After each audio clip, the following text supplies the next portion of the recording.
Bismillahirrahmanirrahim. Di cerita ini berdasarkan pengalaman dari seseorang yang tidak ingin disebutkan namanya. Sehingga nama semua tokoh dalam cerita ini saya rubah demi keamanan privasi si narasumber. Dan kira-kira seperti apakah kisahnya? Seperti biasa, yuk daripada kita lama-lama langsung saja kita masuk dalam ceritanya. Sudah 7 tahun menikah, tapi kalian berdua masih belum punya anak. Berobat ke sana kemari, tapi tak ada hasil. Tetap saja tidak hamil-hamil. Bisa jadi istrimu itu yang mandul, ujar seorang wanita parubaya pada seorang laki-laki yang sedang mencuci mobilnya. Belum rezekinya, kalau istri saya itu sehat, cuma yaitu Tuhan belum memberi kepercayaan untuk menitipkan anak pada kami berdua, jawab laki-laki itu. Yaitu, mana umur semakin tua, kasihan ibumu, kulihat-lihat, sepertinya ibumu sangat ingin mempunyai cucu tahu. Apalagi maksudmu? Segala-segala cucu katamu. Bagiku yang terpenting, anak menantuku bahagia, sudah cukup. Kalau masalah cucu itu, lihat bagaimana kehendak Yang Maha Kuasa saja mau memberi atau tidak, karena semuanya Dia yang mengatur, ujar seseorang yang baru saja keluar dari rumah. Ucu Bastiar memonyongkan bibirnya mendengar perkataan saudaranya tersebut. Memang benar, Tuhan yang mengatur, Kak. Tapi kita berumah tangga itu tentunya ingin mempunyai keturunan kan? Anak juga lah yang akan mengurus kita dikala sudah tua nanti. Tanpa anak, apalah arti sebuah rumah tangga? Aku katakan padamu, ini kan rumah tangga anakku. Kenapa kau yang repot? Ada anak atau tidak itu urusan mereka. Aku yang tinggal serumah dengan mereka saja tidak mengurusi hal-hal seperti itu. Tapi mendengar omonganmu itu, sepertinya tidak peduli anak menantuku tersinggung. Tersinggung apa? Kan memang benar, ujar Ucu Bastiar. Kalau kau terus berbicara yang tidak penting seperti ini, sebaiknya kau jangan pernah singgah di rumahku lagi, bentak Ucu Mastah pada adiknya tersebut. Cu Bastiar bergegas beranjak dari duduknya dan berjalan pergi sambil menghentakkan kakinya. Cu Mastah menghela nafas panjangnya. Ia menggeleng-gelengkan kepalanya menatap punggung sang adik yang berjalan menjauh. Dari dalam, keluarlah seorang wanita yang merupakan menantu Cuk Mastah. Wanita itu memeluk ibu mertuanya dengan hangat. Ada setitik air bening yang mengalir di pipinya. Maaf ya Ma, kami belum bisa memberikan Mama cucu, ucapnya dengan lirih. Sudah, jangan memikirkan hal itu. Mama selalu berdoa untuk kebahagiaan kalian berdua. Ada anak ataupun tidak, Mama harap rumah tangga kalian itu tetap bahagia. Mama dan arwah babahmu pun dulu begitu. Bahkan 11 tahun pernikahan kami berdua belum juga dikaruniai anak. Sekalinya diberi anak, malah dapat kembar. Yadi yang melihat keakraban ibu dan istrinya itu tersenyum. Akhir-akhir ini keadaan Cuk Mastah kurang begitu sehat. Beliau sering batuk-batuk dan mengeluhkan pundaknya sakit seperti dicengkram dan dipukul-pukul.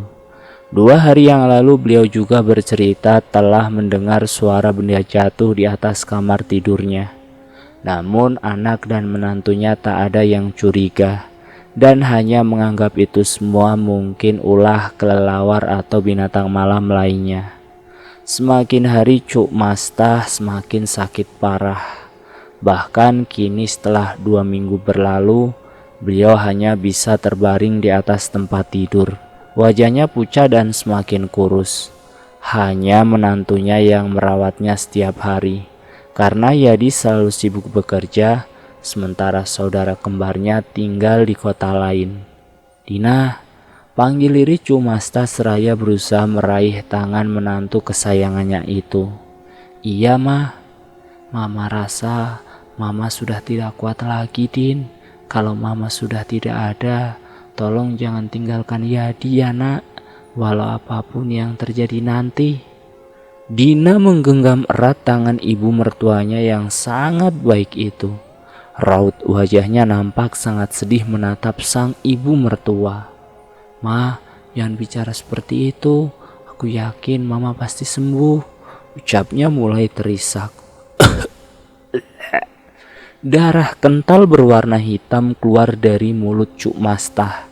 Dina segera membersihkan darah tersebut dengan tisu. Perutnya mendadak mual karena bau darah itu sangat busuk. Beberapa kali Cuk Mastah menarik nafas tersendat-sendat lalu beliau mulai kehilangan kesadaran. Dina sangat ketakutan. Ia takut kalau ibu mertuanya sudah meninggal. Panik dan gugup membuat tubuhnya gemetar. Dengan air mata yang berlinang, Dina berusaha menghubungi suaminya yang masih berada di tempat kerja. "Mama," ucapnya terbata ketika telepon tersambung. Mama kenapa?" "Pulang sekarang juga. Aku tidak tahu mama kenapa. Mama tidak bergerak lagi." Isaknya penuh dengan kepanikan. Paham dengan yang terjadi, Yadi lantas mematikan telepon dan langsung pulang menuju ke rumahnya. Dina terduduk lemas sambil terus memegangi tangan sang ibu mertua. Air mata tidak juga berhenti mengalir di pipinya. Tak berapa lama kemudian terdengar suara deru mesin mobil Yadi yang baru saja datang. Begitu keluar dari mobil, ia langsung berlari masuk dalam rumah. "Mama!" panggilnya dengan bibir dan suara yang bergetar. Ia mencoba memeriksa denyut nadi sang ibu, dan kemudian Yadi menghela nafas lega. Mama bisa mendengarku?" Cuk Mastah sudah tidak menanggapi pertanyaan itu. Helaan nafasnya pun sudah mulai melemah, bahkan hampir tidak terlihat lagi naik turun dadanya. Yadi lalu menelpon seorang temannya yang bekerja di sebuah rumah sakit. Dan sekitar 5 atau 10 menitan, orang itu akhirnya datang. Pertama-tama ia melakukan pengecekan pada denyut nadi dan kemudian hembusan nafas Cuk Mastah dengan sebuah cermin. Orang itu menatap Yadi dan Dina bergantian. "Beliau sudah tak ada." Tidak mungkin. Tadi denyut nadinya masih ada," sanggah Yadi tak terima. "Beliau sudah meninggal, Yad." Tangis Dina semakin menjadi, tubuhnya bahkan sampai lemas dan muntah-muntah. Kerabat-kerabat dekat yang tinggal satu kampung pun mulai berdatangan. Mereka membacakan Yasin di dekat jenazah yang sudah ditutupi dengan kain. Sementara Dina masih terus menangis di dalam kamar. Matanya juga membengkak. Dan Yadi meski sedih, ia juga sibuk untuk menyiapkan pemakaman ibunya besok. Singkat cerita, keesokan harinya, keadaan Dina sudah mulai tenang. Ia bahkan juga ikut membantu memandikan sang ibu mertua, membersihkan bagian yang tersulit pada jenazah. Setelah dikain kafan, Dina dan Yadi bergantian mencium almarhumah Cuk Mastah. "Jangan sampai air matamu mengenai mayat," tegur ibu-ibu yang bertugas mengkafankan mayat. Lekas-lekas Yadi menyapu air matanya. Dingin sekali pipi ibunya ia rasakan. Namun wajahnya begitu berseri dan terlihat seperti orang yang sedang tidur. Nampak sangat tenang. Beberapa keluarga jauh mengobrol dan memberikan semangat pada Dina, kecuali Cuk Bastiar yang menatapnya dengan tatapan sinis dan penuh kebencian. "Yang kuat ya, Din. Insyaallah ibu mertuamu meninggal dalam keadaan baik dan tenang." Dina mengangguk, namun setitik air matanya kembali terjatuh. Seminggu sudah selepas kepergian mertuanya, rumah itu terasa menjadi sangat sepi bagi Dina. Apalagi kalau suaminya tidak ada di rumah. Kini tak ada lagi ibu mertua yang selalu mendengarkan semua keluh kesah dan curhatan Dina. Tak ada lagi yang akan memasakkan kari ayam dan bastek kesukaannya. Tiba-tiba terdengar suara ketukan di pintu rumah. Beberapa kerabat datang untuk mengikuti acara 7 harian malam itu. Dina menyalami mereka semua satu persatu dengan sopan. Beruntung sekali ibu mertuamu punya menantu seperti Dina ini, orangnya sopan dan sangat baik memperlakukan mertuanya. Iya Din, mertuamu juga sering sekali menceritakan tentang kamu kalau sudah kumpul-kumpul keluarga. Sekalipun tidak pernah lupa dia menyebutkan namamu. Sambung yang lain. Dina tahu ibu mertuanya memang orang yang baik, bahkan sangat baik. Dan itulah yang membuat Dina merasa sangat amat kehilangan sosok ibu mertua terbaiknya itu. Tak terasa air matanya mulai menetes lagi. Beberapa ibu-ibu saling senggol dan kemudian salah seorang di antaranya mengusap-usap punggung Dina. Maaf ya Din. Acara 7 harian malam itu berjalan lancar. Namun di akhir acara ketika beberapa ibu-ibu membantu Dina mencuci piring dan wadah-wadah kotor bekas makanan lainnya, Cuk Bastiar ikut ke dapur, lalu mulai berkata yang tidak-tidak. Beberapa ibu-ibu yang ada di sana sudah berusaha menegurnya. Namun Cuk Bastiar ini mulutnya seperti api disiram bensin, yang bila ditegur malah semakin menjadi.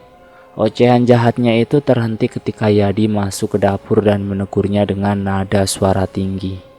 1 bulan berlalu, Dina mulai merasakan perubahan yang tidak biasa pada suaminya. Namun Dina masih bersangka baik dan tidak ingin menumbuhkan rasa curiga pada sang suami. Yadi akhir-akhir ini juga sering marah-marah bahkan dengan hal kecil kepada Dina. Semisal ketika rasa kopi yang disuguhkan kurang gula atau kurang panas, ia sampai melempar gelas tersebut lalu pergi dalam keadaan marah. Hawa rumah pun terasa panas, padahal di rumah itu sudah terpasang AC. Tinggal di rumah tanpa anak, tidak ada yang mengganggu, sholat aja masih terlambat, tegur Yadi yang saat itu sudah akan berbaring di kasur. Aku sudah sholat tadi, ini kusiapkan untuk kamu. Kamu kira aku ini sudah melupakan kewajibanku sholat? Kalau aku belum sholat, aku akan mengambil sajadahku sendiri. Dina menghela nafas lalu kembali melipat sajadah yang ia gelar tadi. Kalau di kantormu ada masalah, kamu bisa ceritakan semuanya sama aku. Kita hadapi semuanya bersama-sama ya, ucap Dina lembut seraya duduk di dekat suaminya. Gak ada masalah, aku ngantuk, mau tidur, ujar Yadi dengan ketus. Dina menggeser tubuhnya ketika Yadi tidur membelakanginya. Begitulah keadaan rumah tangga Dina dan Yadi akhir-akhir ini. Tidak ada lagi percakapan hangat antara keduanya. Entah apa yang sebenarnya terjadi kepada Yadi. Ya Allah ya Tuhanku, hamba memohon kepadamu, lindungilah rumah tangga hamba dari kehancuran, dan titipkanlah malaikat kecil di keluarga kami ya Allah. Terisak Dina dalam doanya. Dan pintu kamar terbanting dengan sangat kencang, hingga membuat Dina begitu kaget. Ia beranjak dari sajadah dan bergegas berjalan ke arah pintu. Ia menengok ke kiri dan ke kanan mencari-cari penyebab kenapa pintu itu bisa terbuka dengan sendirinya. Namun Dina tidak menemukan apapun. Lalu kemudian Dina membalikan badan. Ia melepaskan mukenanya, namun di saat yang bersamaan terdengar suara kaleng yang diisi batu dari arah luar rumah yang tepat jatuh di samping kamarnya. Siapa itu? Hening, tapi beberapa menit kemudian suara kerontang itu kembali terdengar. Jangan macam-macam ya, kusiram air panas kau nanti. Lagi-lagi hening. Dina melihat jam dinding sudah menunjukkan pukul 8 malam. Suaminya sebentar lagi mungkin akan pulang. Dina langsung bergegas ke dapur untuk menyiapkan makanan. Di saat sedang asyik menggoreng ayam, Dina kembali memikirkan perkataan suaminya semalam. Aku juga sangat ingin memiliki anak, dan aku sudah berusaha untuk itu. Segala macam obat untuk kesuburan pun sudah aku coba semua. Tapi mau bagaimana lagi, Allah belum percaya untuk menitipkan janin di rahimku. Gumamnya dengan lirih. Pikirannya kembali menerawang jauh ketika ibu mertuanya masih hidup. Orang yang selalu memberikan semangat untuknya bahkan dikala keluarga suaminya yang lain terus menyudutkannya. Kenapa orang sebaik mama meninggal secepat itu? Karena kebanyakan melamun, alhasil ayam yang ia goreng menjadi gosong. Cepat-cepat Dina mengangkat ayam itu lalu menaruhnya ke dalam piring. Dina juga membuatkan sambal dan tumisan kangkung untuk suaminya. Kemudian ia duduk manis seraya menunggu suaminya pulang. Sinetron yang biasa ditonton Dina dan ibu mertuanya kini terasa sangat membosankan. Ditambah lagi keadaan hatinya sedang tidak baik-baik saja. Sekitar pukul 10 malam, suaminya baru pulang dengan keadaan baju yang sudah acak-acakan. Bekas merah mirip lipstik menempel di punggung bajunya, membuat hati Dina terasa sakit seketika. Namun perasaan itu seketika ia tepis. Ia tak mau menaruh curiga kepada suaminya. "Kamu baru pulang. Sepertinya akhir-akhir ini kamu selalu sibuk ya?" Tak ada jawaban dari suaminya. Laki-laki itu berjalan memasuki kamar mandi. Sementara Dina berjalan menuju ke meja makan untuk menyiapkan hidangan makan malam. "Makanan sudah siap, kita makan sama-sama ya. Aku juga belum makan." "Ya." Mereka beriringan ke arah meja makan. Nasi yang masih panas nampak masih mengepulkan asap. Yadi mengambil ayam goreng itu kemudian menggigitnya. Tapi baru saja ayam itu masuk ke dalam mulutnya, Yadi lantas meludah dan melempar ayam goreng tersebut ke tempat sampah. Di rumah cuma sendirian, tapi masakan sama seperti orang yang mengurus 8 anak bayi. "Maaf, tadi aku sedikit melamun. Kalau ayamnya nggak enak, aku bisa gorengkan telur untukmu. Sebentar ya." "Tidak usah." Dina menghela nafas panjang. "Maumu apa sih, ah? Akhir-akhir ini aku selalu salah di matamu. Kalau memang kau ada masalah, katakan saja. Kau kira aku ini tunggul kayu yang bisa kau perlakukan seenaknya?" ujar Dina dengan suara meninggi. Yadi seperti orang yang baru saja tersadar dari hipnotis begitu mendengar perkataan istrinya. Ia nampak kaget bahkan sampai tubuhnya sempat mengejang. "Sayang, maaf. Aku benar-benar minta maaf. Tidak seharusnya aku memperlakukanmu dengan sangat buruk akhir-akhir ini," ucap Yadi dengan raut menyesal. Dina mengerutkan alisnya kemudian ia mendekati suaminya, menciumi punggung tangan sang suami dengan lembut. "Aku juga minta maaf. Tidak seharusnya aku meninggikan suaraku seperti tadi." Malam itu sikap Yadi kembali seperti biasa. Singkat cerita, 4 bulan telah berlalu. Hari itu Dina pergi ke apotik terdekat untuk membeli alat tes kehamilan. Karena ia sudah tidak datang bulan sejak 2 bulan yang lalu. Tapi ia juga tidak merasakan tanda-tanda kehamilan seperti mual-mual ataupun muntah-muntah, sebagaimana kebanyakan yang dialami oleh ibu-ibu muda di awal kehamilan. Sesampainya di rumah ia langsung melakukan tes, dan setelah menunggu beberapa saat dengan berdoa agar hasilnya positif, tapi ternyata yang ia lihat hanyalah satu garis yang berarti negatif. Sesak dadanya terasa, begitu tahu bahwa ia tidak sedang hamil. Malam hari pun tiba. Selepas sholat Isya, Dina bergegas untuk tidur. Karena ia merasa sangat mengantuk sekali. Baru saja ia terlelap, Dina mulai terhanyut ke alam mimpi.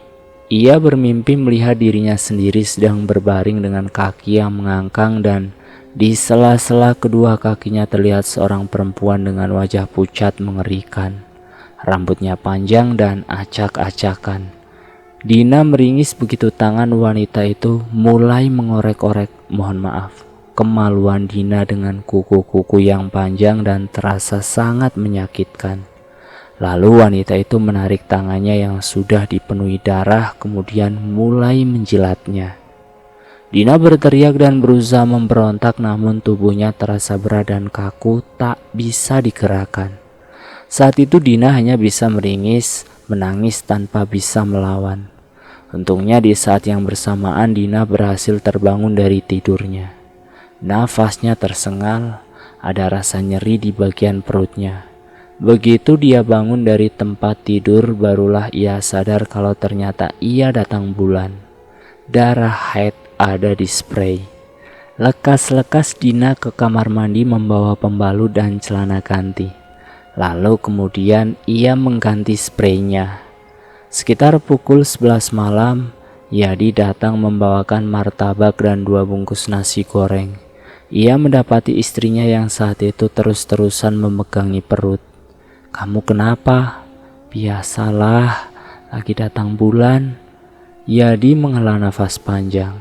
"Ya sudah, aku mau buatkan jamu untukmu dulu ya," ujar Yadi lalu berjalan ke dapur dan mulai mengupas rempah untuk membuat jamu seperti kencur dan lain-lain. Sudah 10 hari berlalu, tapi haidnya belum juga berhenti. Dina mulai resah. Ia takut kalau saat itu ada penyakit yang ia derita. Namun ia masih berusaha untuk menutupi semuanya dari sang suami. Hari itu saat ia sedang melakukan panggilan telepon dengan teman lamanya di kampung, tiba-tiba Cuk Bastiar datang dan langsung masuk ke dalam rumah tanpa permisi. "Aku mau pinjam uang. Tadi sudah bilang sama Yadi, katanya suruh ambil di rumah." Dina meletakkan HP-nya di atas meja lalu menyalami Cuk Bastiar. "Mau pinjam berapa?" tanya Dina. 2 juta. Dina mengerutkan keningnya. "Saya nggak pegang uang sebanyak itu. Kalau di ATM ada, tapi saya sedang malas keluar rumah," ujar Dina. "Kau itu cuma orang luar, sementara Yadi itu ponakan kandungku. Ibarat pepatah, kau itu hanya getah yang menempel di daun. Jadi jangan berlagak." "Saya memang orang luar, tapi sekarang saya masih lagi berstatus istri sahnya Yadi. Dan rasanya selama ini Cuk Bastiarlah yang selalu mencari-cari kesalahan saya." Tanpa mempedulikan perkataan Dina, Cuk Bastiar mengeluarkan HP dari dalam kantong dasternya. Ia menelpon Yadi dengan suara yang sangat nyaring. "Kau tahu kan, aku tidak pegang uang sebanyak itu. Mana sekarang cuaca sedang panas-panasnya. Aku malas untuk keluar rumah," ujar Dina. "Ya sudah Cuk, nanti malam saya antar uangnya ke rumah," ujar Yadi dari seberang telepon. Cuk Bastiar mematikan telepon dan kemudian berlalu pergi. Dina menggelengkan kepalanya menatap punggung wanita itu. Andai mama masih ada, pasti dia sudah mengusir Cuk Bastiar tadi, gumam Dina. "Kak Din, kemarin malam aku melihat Cuk Bastiar di sekitar rumah kakak. Kayaknya mengorek-ngorek tanah, Kak," ujar Ajin, anak tetangganya yang sering keluyuran malam dan terkenal sebagai pecandu lem fox. "Masa sih? Ngapain dia ya?" Ajin menggeleng lalu kemudian pergi tanpa berkata apa-apa. Saat ia dipulang, Dina menceritakan apa yang dikatakan Ajin tadi, dan Yadi cuma tertawa mendengarnya. "Ah, paling cuma halusinasinya saja, dia kan sering ngelem. Ingat nggak waktu dia menjual tabung gas sama celana milik orang tuanya waktu itu? Apa kamu masih percaya sama dia?" Dina hanya menghela nafas. Ia membenarkan apa yang dikatakan suaminya. Hampir sudah 40 hari berlalu, tapi darah haidnya belum juga berhenti keluar. Entah penyakit apa yang sedang ia derita. Bahkan bidan yang sering jadi tempatnya berkonsultasi tentang kesuburan pun tak mengetahui pasti apa penyakit yang Dina derita saat ini. Dan sudah selama itu pula lah Dina selalu menolak jika diajak berhubungan oleh suaminya. Hubungan mereka yang awalnya sudah mulai membaik, akhirnya kembali merenggang. Namun kali ini Yadi tidak lagi marah-marah, melainkan semakin lupa waktu dan sering pergi bersama teman-temannya. Seperti malam itu Dina menunggu suaminya sampai ketiduran di depan TV. Tapi Yadi belum juga kembali. Selama menderita haid yang tak berhenti-henti itu, Dina tidak pernah sekalipun menceritakan kepada suaminya. Ia lebih memilih untuk diam dan menolak jika diajak berhubungan.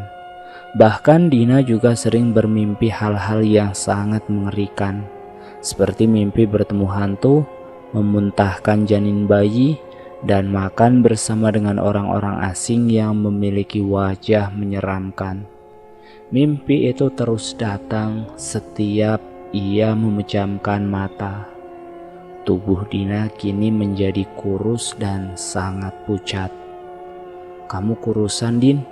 Wajahmu juga pucat. Apa darah itu masih keluar?" tanya Husna. Husna adalah teman sekampungnya yang saat itu sudah bekerja di daerah tersebut. "Iya, tubuhku rasanya lemas. Makan pun akhir-akhir ini sudah tidak nafsu. Aku takut kalau penyakitmu ini bukan sakit medis, Din. Bukan penyakit yang bisa disembuhkan oleh obat." Dina menatap Husna. "Maksudmu aku kena santet?" "Ya bisa jadi, Din. Mungkin ada seseorang yang tidak menyukaimu atau iri lalu mengirimkan penyakit padamu. Tapi aku tak punya masalah sama orang, Nak. Kau tidak punya masalah sama orang, belum tentu orang beranggapan sama tentang dirimu. Lagi pula yang namanya santet bukan cuma ditunjukkan untuk orang yang saling bermusuhan, tapi bisa juga karena si pelaku membenci korbannya, atau ada rasa iri, semacam persaingan usaha atau bahkan rumah tangga." Dek, jika benar begitu, rasanya aku tahu siapa orangnya, batin Dina. "Kalau kau mau, aku bisa ambil cuti dan menemanimu ke kampung. Kita ke rumah orang yang memberikanku pelancar berurusan." "Hah? Kau menggunakan yang seperti itu?" "Din, persaingan sekarang semakin ketat, sementara skillku tidak seberapa. Kau kira dengan cara apa aku bisa bekerja dan menempati kedudukanku saat ini dengan gaji yang sangat lumayan itu? Kalau bukan karena campur tangan, kau tahu sendiri maksudku kan?" ujar Husna tergelak. Dina mengangguk. "Tapi aku takut musyrik, Din. Kita kan berikhtiar. Semuanya juga atas izin Tuhan. Kau berobat ke mantri saja kan juga berikhtiar bukan?" Aku kasihan padamu, Din. Kamu adalah temanku satu-satunya yang paling baik sama aku. Bahkan kau juga membantuku di saat aku susah dulu. Jadi sekarang aku juga ingin membantumu dengan caraku, Din," potong Husna sembari meletakkan tangannya di atas punggung tangan Dina. Dina mengangguk. Ia lalu memeluk Husna dengan erat. Dina yang ditemani oleh Husna saat itu telah menaiki getek untuk menuju ke kampung yang berjarak tidak begitu jauh. Sekitar hampir setengah jam, akhirnya mereka sampai di kampung. Dina menghirup udara segar di sana. Hawanya tenang dan berdamai. Beberapa orang menyapa mereka dengan antusias. Mereka mengobrol hangat sampai kemudian tiba di halaman rumah yang memiliki ketinggian 2 meter dari tanah tersebut. Husna mengucapkan salam dan dijawab oleh seorang gadis yang berusia sekitar 17-an yang sedang berada di pelataran. "Amangnya ada?" "Ada, Kak. Mereka sedang sholat," jawab gadis itu dengan sangat ramah. "Hehe, kurasa bisa datang lebih awal, padahal biasanya kalau berobat itu sekitar pukul 1 atau 2 siang, Din," bisik Husna. "Tahu begitu mending kita berangkat sehabis sholat zuhur tadi, Nak." Kamu ini," Husna tersenyum. "Kakak bisa kok ikut sholat kalau mau. Kami menyediakan mukena dan sajadah untuk tamu yang barangkali ingin ikut sholat," ujar gadis itu menyela obrolan keduanya. "Tidak, terima kasih, Dik. Kakak sedang berhalangan," jawab Dina tersenyum. Oh, tidak berapa lama menunggu, keluarlah seorang laki-laki paruh baya mengenakan baju kaos partai dengan celana panjang yang sudah lusuh. Meski penampilan beliau terlihat biasa saja, tapi Dina merasakan sesuatu yang luar biasa padanya. Semacam Dina langsung menunduk dan segan saat melihat beliau. Wibawanya tidak main-main. "Ada apa, Husna?" "Gini, Mang. Sebelumnya kenalkan dulu, nama teman saya ini adalah Dina. Nah, dia ini haid sudah beberapa bulan yang lalu dan sampai sekarang tidak juga berhenti. Ya kan, Din? Kamu ini anaknya almarhum Tanti kan? Soalnya wajahmu itu ada mirip-miripnya dengan almarhum." "Iya, Mang, benar-benar saya memang anak almarhum Tanti." "Bah, kenal sekali aku dengan orang tuamu itu." Setelah mengobrol ngalor ngidul, akhirnya mereka sampai juga ke intinya. Amang Dirman mengangguk dan menatap kasihan kepada Dina. "Kasihan sekali aku mendengar tentang kehidupanmu ini, Nak." Setelah itu Dina diberikan segelas air putih yang sudah didoakan. "Jika setelah meminum air itu tubuhmu bereaksi, maka kau harus kuobati," ujar beliau. Dan sekitar setengah jam setelah meminum air tersebut, Dina mulai merasakan sakit di bagian perutnya. Ia bahkan sampai tidak bisa mengontrol dirinya sendiri. Amang Dirman menghela nafas dan mengangguk. Dina dibaringkan di atas lantai yang dialasi dengan tikar. Sebiji kelapa muda dibelah di atas perutnya. Dan aneh sekali, air kelapa itu langsung terlihat berubah berminyak begitu jatuh ke lantai setelah mengenai perut Dina. "Betul, Nak, ternyata kau memang dikerjai oleh orang," ujar Mang Dirman. "Astaga, benarkan dugaan saya? Saya minta tolong, Mang, tolong obati Dina," ujar Husna. "Insya Allah, Amang akan bantu sebisanya." Alhasil hari itu Dina dan Husna tidak diperbolehkan pulang. Mereka disuruh menginap di rumah tersebut sampai Dina benar-benar sembuh. "Bagaimana suamimu, Nak?" tanya Dina saat sakit di perutnya sudah mulai mereda. "Sudah ku telepon, Din. Dia bilang gak apa-apa, jadi kamu jangan risau. Sekarang fokus saja sama penyembuhanmu, Din." Singkat cerita, sekitar pukul 9 malam itu, Amang Dirman mulai melakukan ritualnya. Di hadapannya juga sudah ada Dina dengan wajah yang mulai pucat. "Rumah tanggamu ini terkena sihir pemisah. Biasanya rumah tangga yang terkena sihir ini akan menjadi tidak harmonis lagi. Bisa karena pertengkaran yang selalu terjadi setiap saat, bisa suami istri mulai tidak rukun, atau salah satu di antara keduanya jatuh sakit. Biasanya yang sakit adalah dia yang melebihi rasa sayang yang lebih. Dan yang paling parah adalah ketika batas waktu sihir itu sudah mencapai puncaknya, tapi rumah tangga orang yang dihancurkan ini masih baik-baik saja, maka salah satu di antara keduanya akan meninggal. Dan yang kamu alami sekarang ini sudah hampir mencapai batas waktunya. Kalau terlambat sedikit saja, bisa jadi kau yang mati." "Lalu sekarang saya harus bagaimana, Mang?"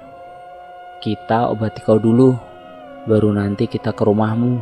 Seperti pengalamanku, sihir pemisah itu bisa dikirimkan atau ditanam di depan rumah atau bahkan di dalam rumah si korban, jika pelaku adalah orang terdekat."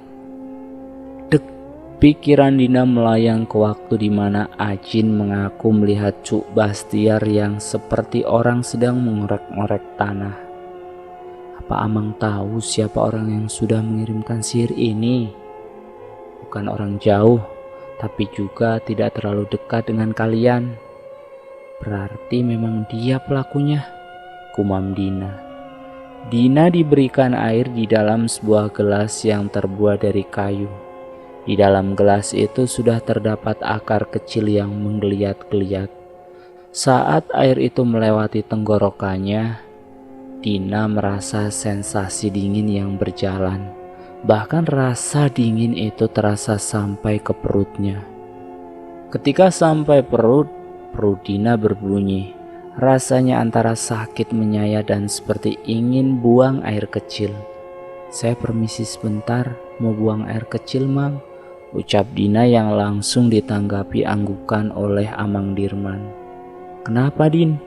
Kebelet kencing? Ketau kenapa tiba-tiba saja kebelet? Sudah ya," ujar Dina bergegas menuruni anak tangga dan berjalan menuju WC yang berada di luar rumah. Darah kental berbentuk aneh keluar begitu Dina jongkok di WC tersebut. Ia saja bahkan sampai kaget dan ketakutan melihat darah yang tidak mau disiram tersebut. Darah kental itu berputar-putar seperti ingin naik kembali. Cepat-cepat Dina menaikkan celananya lalu berlari. Di tangga rumah sudah ada Husna yang sedang memainkan ponselnya. "Kenapa, Din?" Dina tak langsung menjawab. Terlebih dulu ia mengatur nafasnya dan kemudian barulah mulai menceritakan apa yang baru saja dialami oleh Dina. Husna mengerutkan alisnya. Ia menuruni tangga dan berjalan ke arah WC untuk memastikan apa yang dikatakan oleh Dina tadi. Tapi sesampainya di WC, Husna tidak menemukan apapun. Bahkan setetes darah pun tak ada. "Gak ada apa-apa kok, Din." Dina terdiam, tangannya perlahan-lahan mengelus perutnya. Rasa sakit itu sudah tidak terasa lagi sekarang. Husna menggandeng tubuh Dina untuk mengajaknya masuk ke dalam rumah. Bau semerbak kemenyan dan aroma wewangian aneh menjadi satu di ruangan tersebut. Amang Dirman menyuruh Dina kembali duduk. Lalu setelah itu Mang Dirman mendekati Dina dengan membawa sebuah cupu. Mang Dirman membacakan doa dan lalu ditiup ke bagian punggung Dina sampai bawah, diiringi dengan pengusapan sesuatu yang diambil dari dalam cupu. Rasanya dingin seperti es yang diletakkan di atas kulit, sampai-sampai membuat seluruh tubuh Dina merinding. Doa-doa terus diulang-ulang dalam bahasa yang tidak jelas dan susah untuk dimengerti. Namun di setiap ujung atau awalnya selalu terselip nama Allah atau Asmaul Husna. Rasa dingin yang sebelumnya Dina rasakan perlahan-lahan mulai berubah menjadi hangat.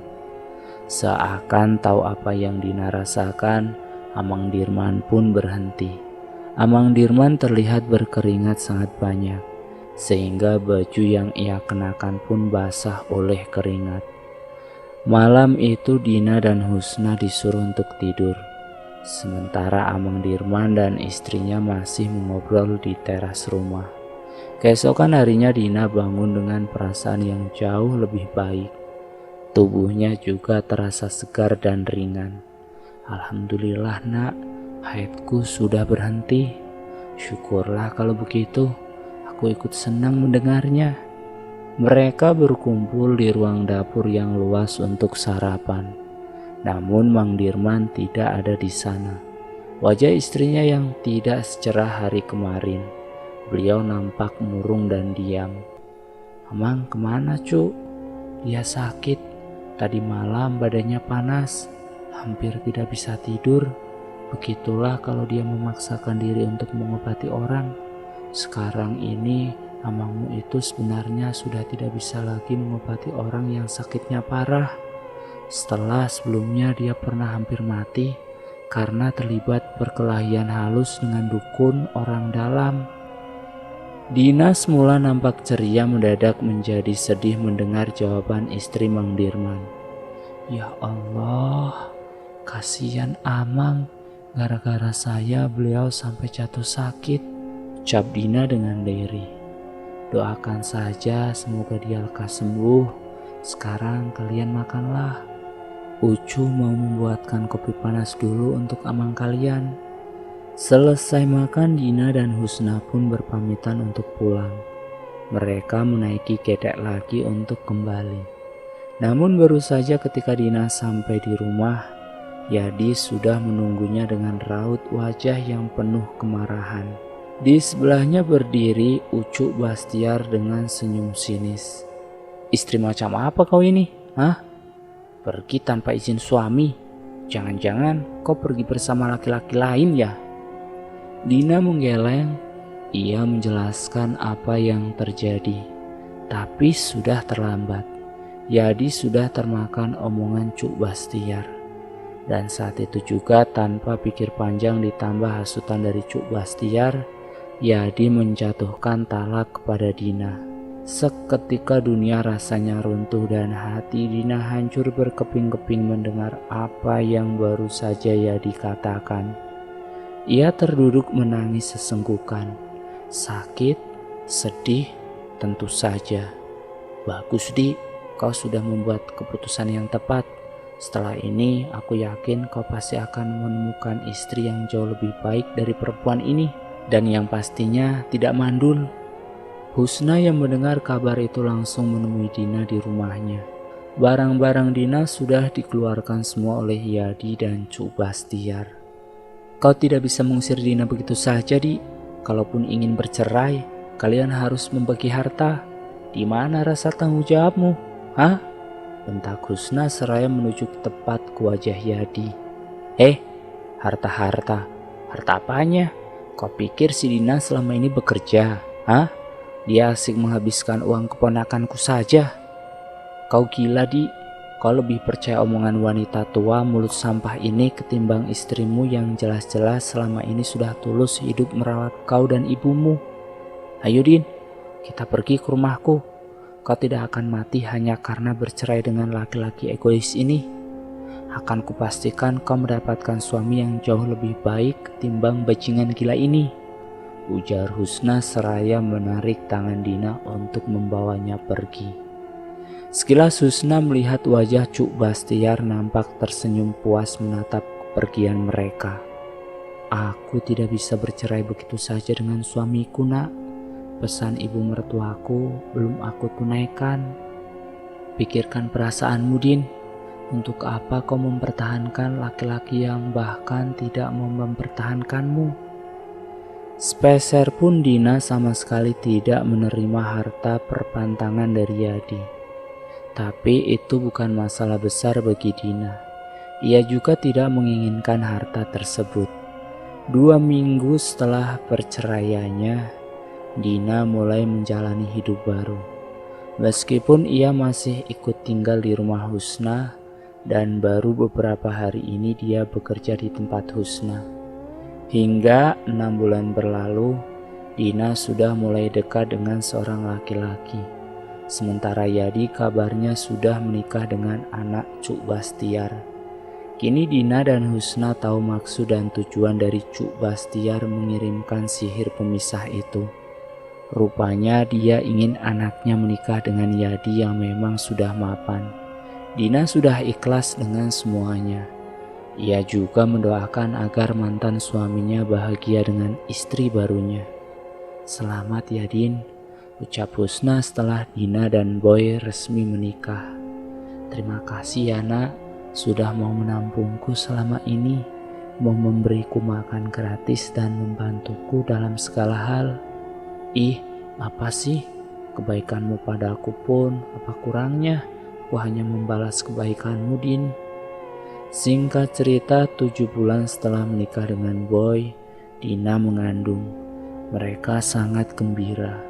Terlebih-lebih Dina yang sudah dicap mandul oleh mantan suami dan keluarganya. Pekerjaan Boy pun semakin bagus. Mereka juga sudah bisa membeli mobil walaupun itu mobil bekas. Din, kau tahu tidak? Si Yadi kemarin menemuiku, dia menanyakan tentangmu. Dia juga cerita katanya istrinya selingkuh dan mobil dan motornya sudah dijual oleh Cuk Bastiar. Puasnya aku Din, ujar Husna. Hus, apa-apaan kamu ih? Tegur Dina. Walau bagaimanapun itu bukan kesalahan dia Nak. Lalu kalau dia minta rujuk, apa kau mau menerimanya? Ujar Boy dengan segelas susu untuk ibu hamil di tangannya. Aku cukup berdoa untuk kebahagiaannya. dan untuk menerimanya kembali rasanya sudah tidak ada ruang di hatiku, karena di sini sudah penuh terisi kamu dan bayi kita. Boy tersenyum. Ia memberikan segelas susu itu kepada istrinya. Husna ikut tersenyum melihat keromantisan keduanya. "Selamat ya Din," ucap Husna. Dan selesai. Itulah akhir cerita tentang sihir pemisah. Semoga dalam cerita ini kita dapat mengambil pelajaran yang ada dalam cerita tersebut dan buang jauh-jauh sisi negatif dari cerita itu. Terima kasih sudah mampir di channel Ngulik. Jangan lupa tekan tombol like, share, dan komen. Tekan subscribe untuk mengikuti video kami selanjutnya ya. Assalamualaikum warahmatullahi wabarakatuh.